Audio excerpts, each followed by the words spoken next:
Honda Click 125. Change all. Ayan, palit sigunyal, palit black set. As in, overhaul. Yun o. Suabe. Parang brand new. Yun o. NMAX version 1. So, ang istorya na ito mga boss, nagpalinis lang po siya ng panggilid at nagpapalit ng oil seal. Tingnan nyo naman nangyari sa pulley at drive paste. Nagkaroon ng mga ukab-ukab. Grabe. Dahil po sa bolt na ito na natanggal habang siya ay tumatakbo o umaandar. No? Sana nga laging ganyan panggilid na lang. Diyan po yan galing mga boss. Diyan. Sa may maitim na yan. Pinalitan ko na po yan ng bolt. Nagpapalit lang po siya ng oil seal.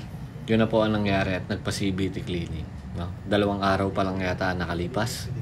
No? So ingat mga bossing. Nagpa-CVT cleaning po siya somewhere in Calamba. Hindi ko alam kung saan.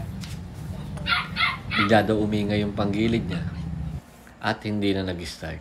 Ito naman po, Honda Click 125 version 3 yan. Niregroove po natin yung bell at nagre-reklamo ang ating tropa. Napaka-vibrate daw habang tumatagal, lalong lumalala. Yan o, B3. As in bago pa mga boss. 2,215 odometer. Napakabago pa mga boss. So, gawa natin ang paraan. Yan pa yung ibang nating mga gawa. Kanina mga bossing may niremap tayo. Honda Click 125 version 2. Hanggang hapon may humabol. Ito naman yung in-overhaul nating Honda Click.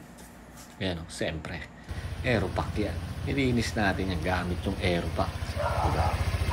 Yan, currently, natatapos lang po natin mag-bleed ng kanyang coolant. Yan.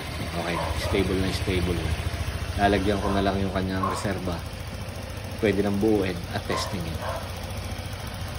Nasilip na rin natin yan. Kung may mga leak o kung anong problema, wala naman. Goods na goods naman. No? Itotono na lang na maayos at tetestingin. Big shoutout nga pala no, sa ating tropa dyan, Santa Cruz, Laguna. Kay Boss Allen Dawinan. No?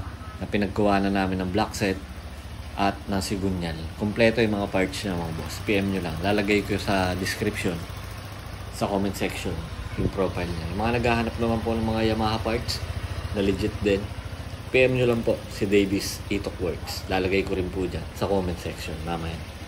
Para sigurado, sureball na legit yung mapapagkuhanan nyo. At murang-mura. Yun o. Inaabot na naman tayo ng gabi. Overtime na naman mga boss. Testingin natin ang Honda Click 125. Yun o. Tahimik na tahimik. Siyempre, brand new ang mga pyesa niya.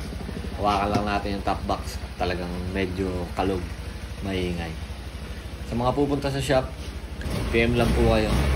Sa mga mag-walk-in, available po tayo araw-araw. Ride safe po and God bless sa lahat. Maraming salamat po sa tiwala at paniniwala.